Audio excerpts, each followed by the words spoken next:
ሁለተኛይቱ የሐዋርያው የጳውሎስ መልእክት ወደ ቆሮንቶስ ሰዎች ምዕራፍ 10። እኔም ራሴ ጳውሎስ በእናንተ ዘንድ ፊት ለፊት ሳለሁ ትሑት የሆኑ ከእናንተ ግን ብርቅ የምደፍራችሁ በክርስቶስ የዋህነትና ገርነት እመክራችኋለሁ። በዓለማዊ ልማድ እንደምንመላለስ በሚቆጥሩን በአንዳንዶች ላይ አምኜ ልደፍር አስባለሁ። በዚያ እምነት ግን ከእናንተ ጋር ሆኜ እንዳልደፍር እለምናችኋለሁ። በሰው ልማድ ምንም እንኳ የምንመላለስ ብንሆን እንደ ሰው ልማድ አንዋጋም። የጦር ዕቃችን ሥጋዊ አይደለምና፣ ምሽግን ለመስበር ግን በእግዚአብሔር ፊት ብርቱ ነው። የሰውንም ሐሳብ በእግዚአብሔርም ዕውቀት ላይ የሚነሣውን ከፍ ያለውን ነገር ሁሉ እናፈርሳለን። ለክርስቶስም ለመታዘዝ አእምሮን ሁሉ እንማርካለን።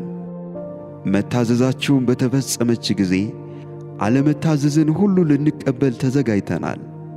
በፊታችሁ ያለውን ተመልከቱ።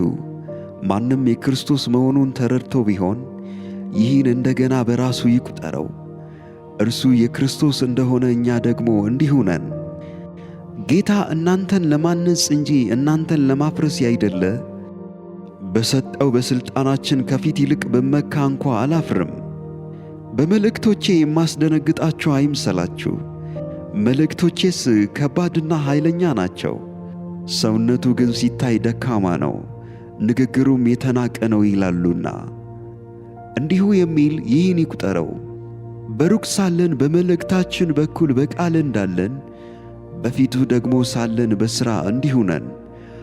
ራሳቸውን ከሚያመሰግኑ ከአንዳንዶች ጋር ራሳችንን ልንቆጥር ወይም ራሳችንን ልናስተያይ አንደፍርምና፣ ነገር ግን እነርሱ ራሳቸውን ከራሳቸው ጋር ሲያመዛዝኑ ራሳቸውንም ከራሳቸው ጋር ሲያስተያዩ አያስተውሉም። እኛ ግን እግዚአብሔር እንደወሰነልን እስከ እናንተ እንኳ እንደሚደርስ እንደ ክፍላችን ልክ እንጂ ያለ ልክ አንመካም። ወደ እናንተ እንደማንደርስ አድርገን ከመጠን አናልፍምና የክርስቶስን ወንጌል በመስበክ እስከ እናንተ እንኳ ደርሰናልና። በሌሎች ድካም ያለ ልክ አንመካም። ነገር ግን እምነታችሁ ሲያድግ ከእናንተ ወዲያ ባለው አገር እስክንሰብክ ሥራችንን እየጨመርን በክፍላችን በእናንተ ዘንድ እንድንከብር ተስፋ እናደርጋለን። በሌላው ክፍል ስለ ተዘጋጀው ነገር አንመካም። የሚመካ ግን በጌታ ይመካ።